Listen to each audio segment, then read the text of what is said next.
and I'm monitoring the situation at Richmond. I'm right here. I'm about 20 miles away from Richmond. I'm in Petersburg, and let's see, the governor will not resign amidst racist photos. So let's see what the governor have to say.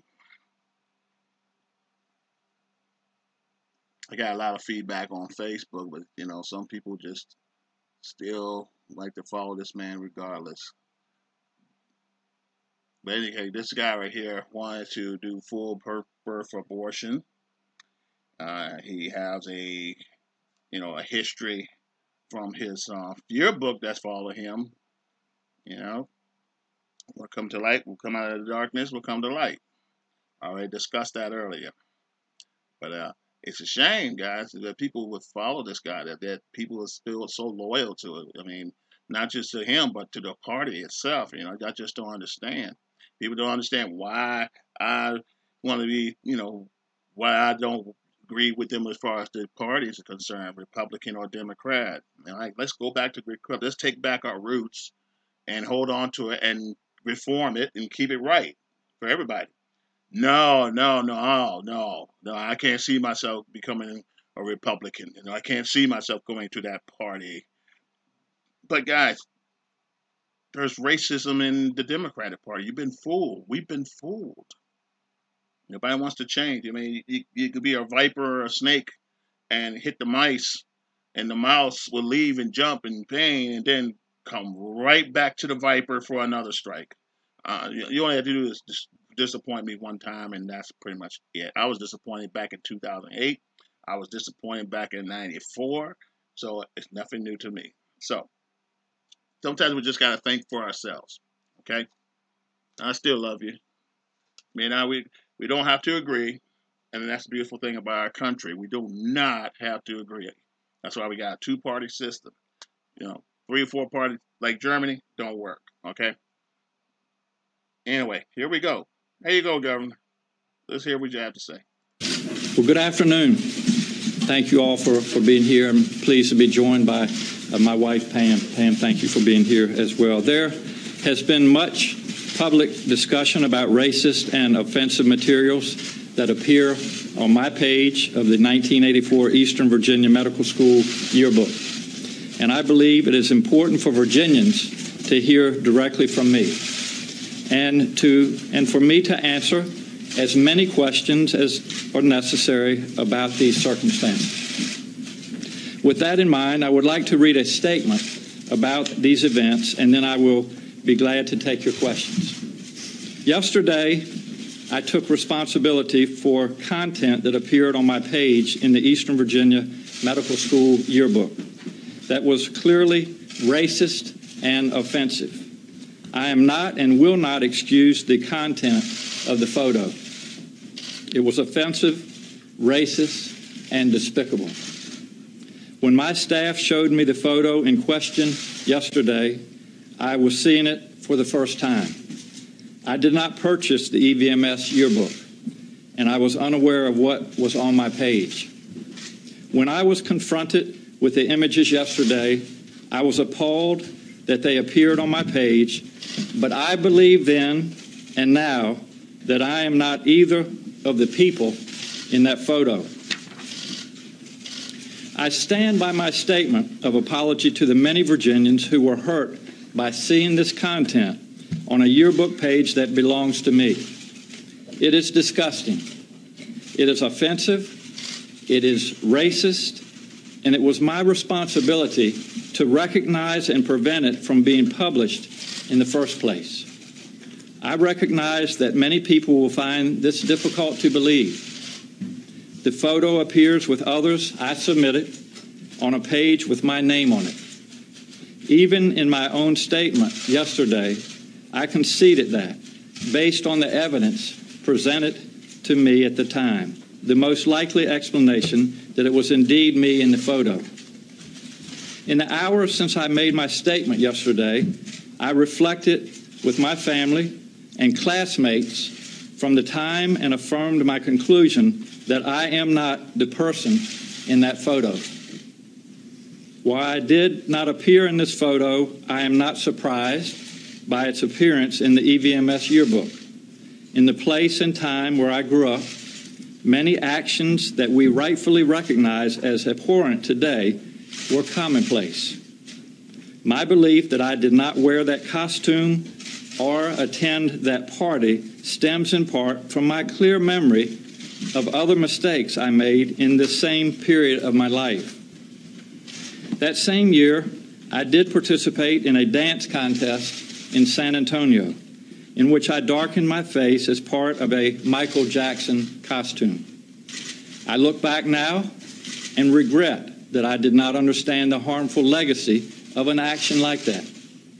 It is because my memory of that episode is so vivid that I truly do not believe I am in the picture in my yearbook. You remember these things. As I began my career and met my wife, Pam, I also began to develop a stronger understanding of this country's history and the harm that certain actions and attitudes cause. That does not excuse my behaviors up to that point, but it did offer me an opportunity to change and to grow, and I took it.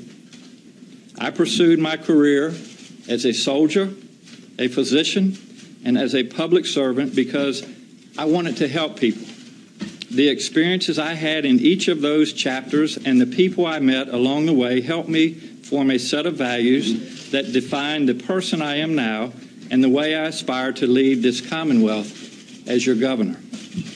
In some ways, my personal history mirrors that of this Commonwealth. There are actions and behaviors in my past that were hurtful. But, like Virginia, I have also made significant progress in how I approach these issues. I am far from perfect, and I can always strive to do more.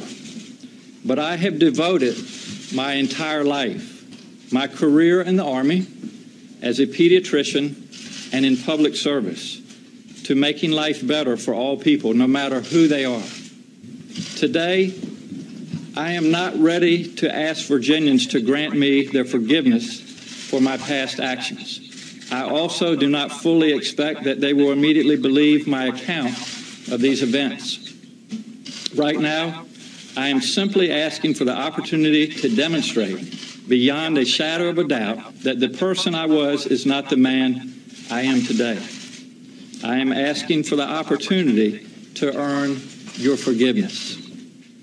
If I were to listen to the voices calling on me to resign my office today, I could spare myself from the difficult path that lies ahead. I could avoid an honest conversation about harmful actions from my past.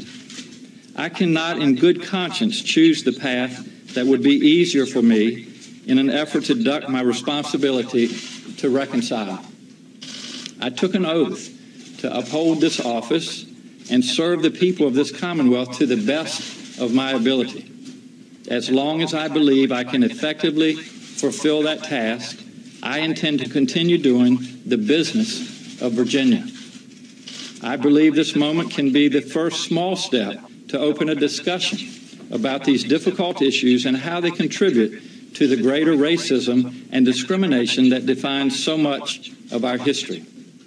This very House stands as a monument to the dark and complicated history of this Commonwealth. These walls are adorned with portraits of men and women who owned slaves, actively oppressed people of color, as well as men and women who stood tall and advanced the causes of equality and racial justice in the Commonwealth and this country.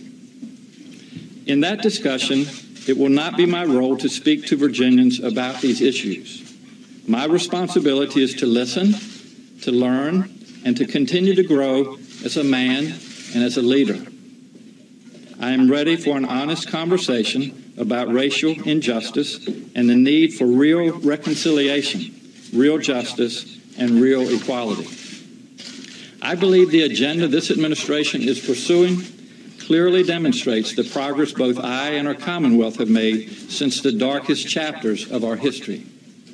I promise to fight for a Virginia that works better for all people and our commitment to economic justice, access to health care, criminal justice reform, educational equity, and a clean environment reflect those priorities.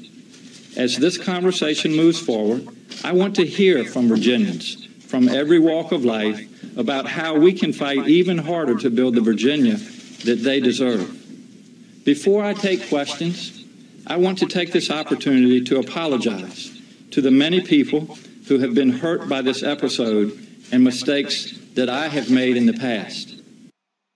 Every step forward begins with an idea. Maybe you have a dream to change the... Hey guys, that was a very short video from the governor.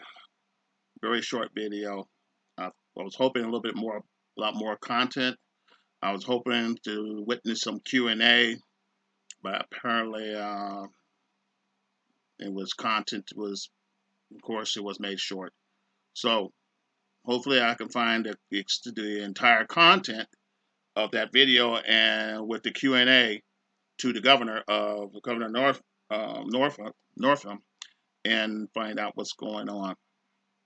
And my only question is, why apologize for something you know? If you say you wasn't there, or the photograph wasn't you, then why are you apologizing? And why are you asking for forgiveness? And why are you accepting responsibility for a photograph that's not you? If it isn't you, why take the bullet when you don't have to? Unless it is you.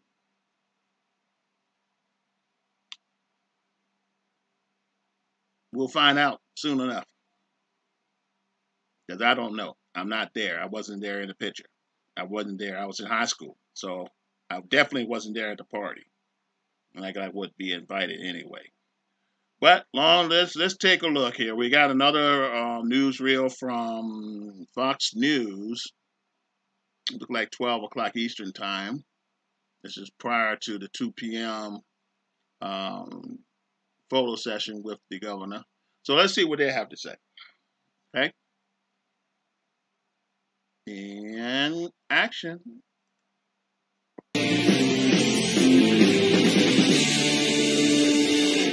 Good evening and welcome to Tucker Carlson. Tonight, an awful lot happening at this hour in the Commonwealth of Virginia. The governor of Virginia, Ralph Northam, made headlines you saw this week by endorsing infanticide on camera. That wasn't a big deal to most people in the national press. But this afternoon, on the first day of Black History Month, a picture surfaced, a yearbook photograph from 1984, of Northam wearing either blackface or a KKK robe in a photograph. That's a problem for Ralph Northam. Trace Gallagher is following every development in this story for us tonight. He brings us the latest. Trace? And Tucker, we should note for clarity, Virginia Governor Ralph Northam has now confirmed that he was in the controversial picture in his 1984 medical school yearbook showing someone dressed in a KKK robe and hood and another wearing blackface. Northam did not state which costume he was wearing, but did issue a statement that reads in part, quoting, "I am deeply sorry for the decision I made to appear as I did in this photo and for the hurt that decision caused then and now. This behavior is not in keeping with who I am today and the values I have fought for throughout my career in the military, in medicine, and in public service." The Virginia Republican Party is condemning the picture, saying, quote, "Racism has no place in Virginia. These pictures are wholly inappropriate. If Governor Northam appeared in blackface or dressed in a KKK robe, he should resign immediately." This marks the second time in recent days that Northam has drawn heat from Republicans. He was also called out to explain his support for a failed measure that would have permitted full-term abortions. Oh, it's a failed measure. Well, praise if a mother is in labor, I can tell you exactly what would happen. The infant would be delivered. The infant would be kept comfortable. The infant would be resuscitated if that's what the mother and the family desired. Why not and then a discussion would ensue.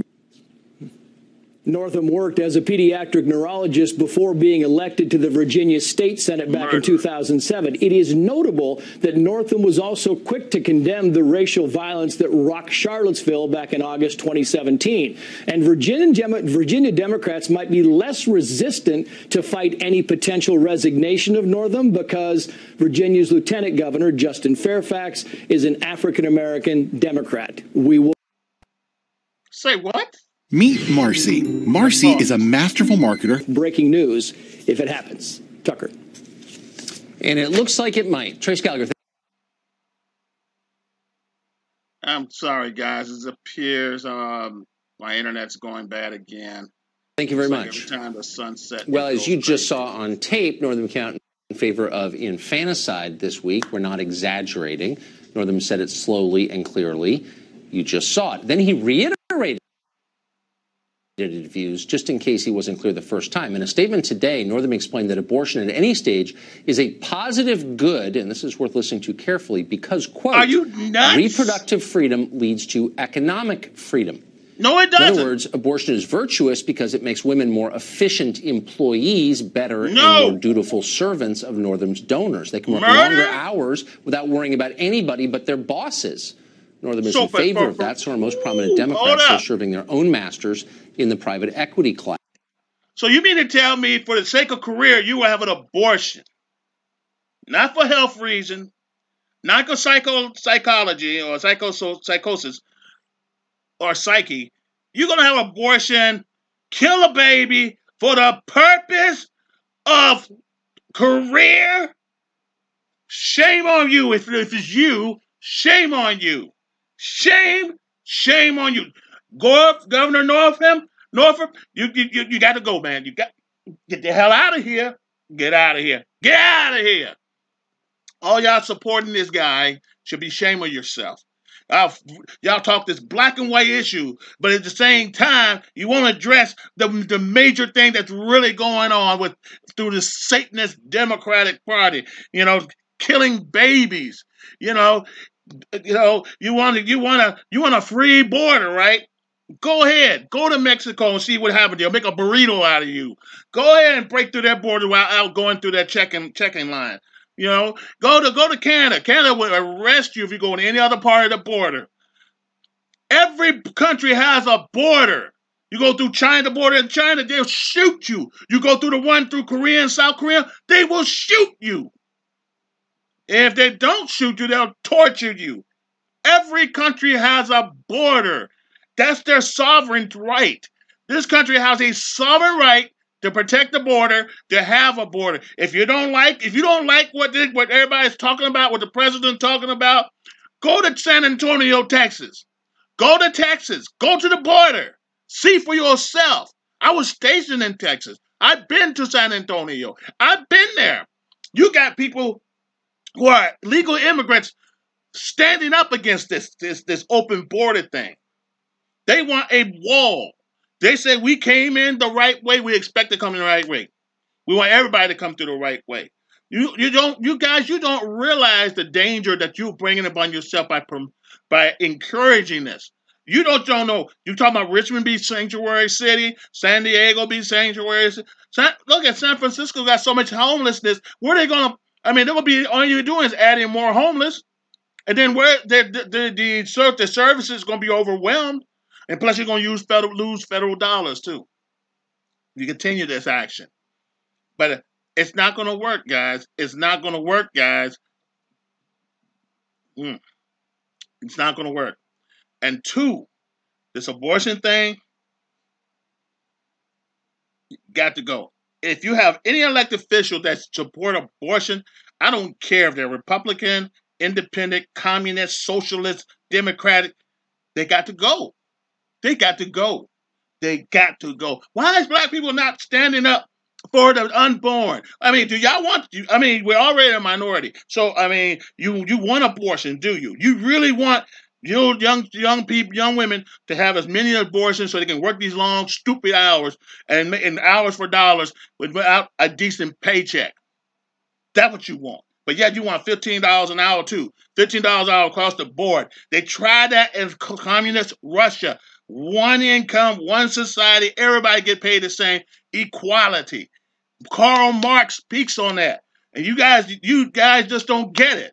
You never studied Karl Marx. You never studied communism. You never studied socialism. But you're going to debate me because you never went to college.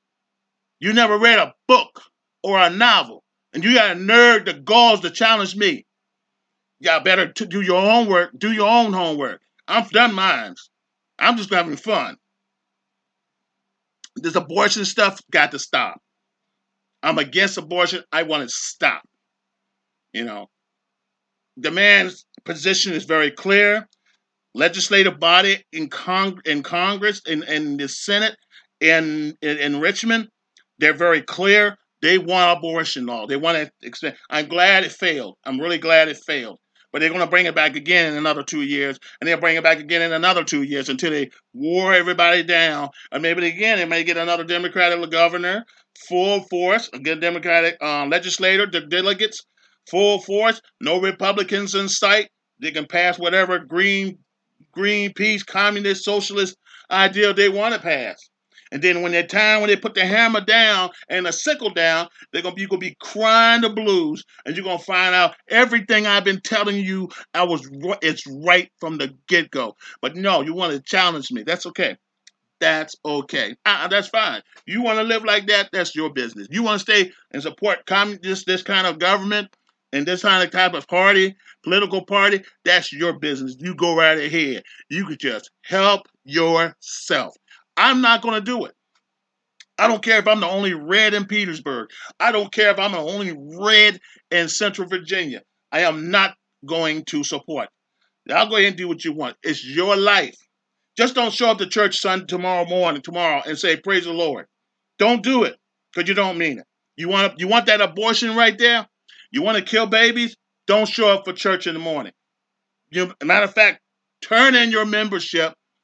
Go ahead. And any real pastors and deacons out there, go ahead and start the process of excommunication.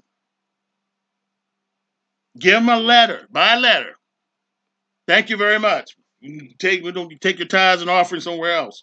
You want some tithes and offering, I can cut you off a good bull and cut you off, get you a good goat if you want. You want some hamburgers, I can put it on a blood offering too for you. Throw some blood for you. But this is ridiculous, guys. All things seriousness. I am very serious about abortion. You want to press my buttons? You want to get me all? Go ahead. Point about abortion. I am pro-life. And the thing about killing inmates, I'm pro-life about that too. Guy may have killed 100 people, but you know what? Killing him ain't going to solve the problem. Keep them alive. Let them live in hell alive. That's my point. Anyway, let's continue. Well, the press covered all of this, of course, but not in the way you'd imagine. To the reporters at the Washington Post, the real crime here was Republicans complaining about Ralph Northam. Quote, abortion bill draws GOP outrage against Virginia Governor Northam, Democratic legislators. That's an actual headline. Republicans whine too much. Infanticide, not a big deal. And then all of that changed, you heard, on today, the first day of Black History Month. The site called Big League Politics uncovered the photo Trace just told us about. What's so interesting about it is that Ralph Northam spent a lot of his last campaign calling his opponent racist. Yes, again and yes, again and again. The closing of that campaign was an unending flurry of ads putting his Republican opponent up against pictures of what happened at Charlottesville, the atrocities at Charlottesville. There's no evidence that his opponent was racist, but Northam said it a lot. And yet, strikingly, Northam's opponents never took pictures of himself in blackface or in a Klan robe. So there is some irony in this story. As of right now, a number of prominent Democrats, Kamala Harris among them, have called for Northam's resignation over this. But there are many in his party, particularly in Virginia, who are standing by him. Yes. Those Democrats personally oppose blackface and Klan robes as a matter of conscience, but they don't want them relegated to some back alley. They want blackface and Klan robes to be safe, legal, and rare, a private matter between a politician and his donors. For now, Governor Northam will be kept comfortable. You can be certain of that. He'll be resuscitated if that's what his party desires. Dave Rubin hosts the Rubin Report on YouTube, and he joins us tonight. Do you find it striking? Meet Marcy. That in the very week that these comments come out on camera, where they're really kind of unequivocal, he's saying if a child is born gravely disabled, you have the right to kill the child. And that's sort of dismissed as like something only the crackpots care about. And then a 1984 yearbook photo looks to me like it's going to end his career tonight. Yeah, I mean, I don't know that a politician could have much worse of a week than he is having right at this very moment. You know, Tucker, one of the things that I know you and I disagree on respectfully is I consider myself begrudgingly pro-choice, and I've said that 20 weeks should be the cutoff, and I know that that's not I know that that's an imperfect position. But the left has gone so crazy on abortion, and it was illustrated by what he said this week, that's making decent liberals have a harder time taking moderate positions. And then when it comes to this photograph, it's like, look, it's only within the last, 2-3 months that we were dealing with high school yearbooks and Brett Kavanaugh, and there was going to be no chance that people on the left were going to be willing to give him a second chance or explain himself or anything else. And it's unclear now whether he's the one that's in blackface or the KKK hood. He didn't even say which one he was. I mean, by the rules that they're establishing, it wasn't him. He said he don't believe him. Remember, he's not sure if it's him. That kind of stuff. That being said, there is a slight piece of me that just thinks we should caution this idea of mutually assured destruction based on what all of our pasts are. That's not a pass on any specific thing in this or anything else, but we should worry about where that will lead us as a country, as we're all imperfect people. But this is a case where I see no situation where he can't step down. He's from the party that calls all of you guys, the conservatives, racist. Well, how can they possibly defend him right racist. I think that's right. And I have to say, I just keep thinking this. I lived in this country in 1984. I was dating the same girl I'm with right now. It wasn't that long ago. Nobody I knew ever had pictures of Klan robes on their. I mean, I don't want to add to the pile-on, but, like, where was this? That was weird behavior even in 1984, I'm here to tell you. Look, you're a little older than me. I was only 8 in 1984. I don't remember anyone doing that. But again, look, people do all sorts of weird things. People wear weird, offending Halloween costumes and all that. And I think people have a right to wear and say whatever they want. It doesn't mean you're not going to have some fallout or face the repercussions for that. That's fine. But by the rules we're playing with right now, they cannot let him off the hook, and if they do, it would actually fuel the fire that the really far left progressives are always stoking, which is that the establishment or the main part of the Democrats or whatever it is racist, and then they really have a point. So I think they have to get rid of him, and look, we've got to figure out a way to acknowledge that people change over time. I don't know what his personal beliefs are, and yes, he called his opponent racist, as you pointed out before, and I don't know that there's any evidence of that. And sadly, we live in a time where most of the people who are calling everyone else racists and bigots and homophobes and the rest of it usually are the ones harboring those actual feelings, because I don't see it that much from conservatives these days. Or from anybody. I don't even know what they're talking about. I agree with you completely. Yeah. Dave Rubin, thank you for that wise analysis. Appreciate it. Thanks, Tucker. Chris Hahn is a Democrat. He's a radio host, a frequent guest on this show, a former aide to Senator Chuck Schumer, and joins us tonight. So do you find it a little strange, Chris Hahn, that you can come out in public and say, yeah, it's okay to kill a child who has been born, which is what he said, and then he said it again, and everyone's chop like, them up to little tiny pieces, infanticide, killing a human being, or whatever. Narrow's okay with it. And then on the basis of a yearbook photo, he's probably going to resign, I would assume, by the end of tonight. You think it's kind of strange? As of 2 o'clock this evening, he will not resign. The infanticide thing ad nauseum. He was not. Oh, no. My truck accident case was...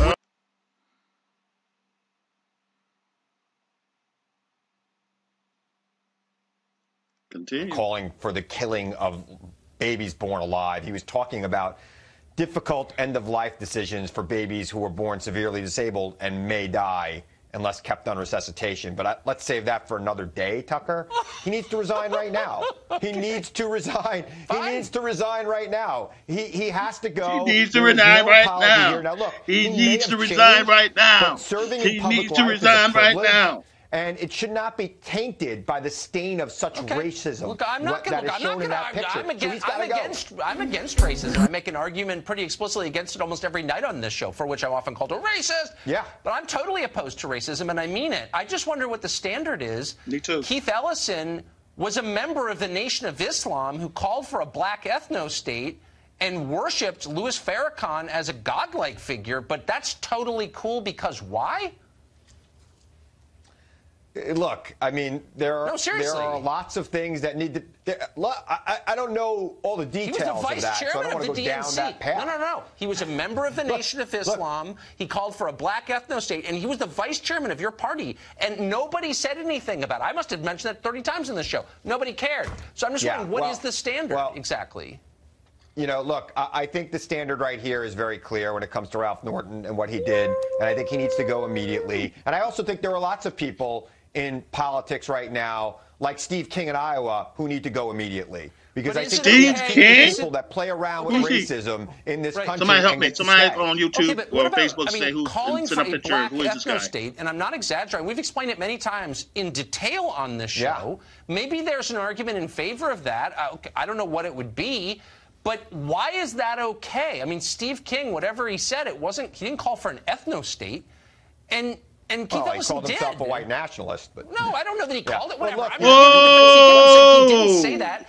And Keith Ellison did, and he's the number 2 man in your party. So, like, what? Man. I mean, why is that all right? What tell the rest of us what the standard is.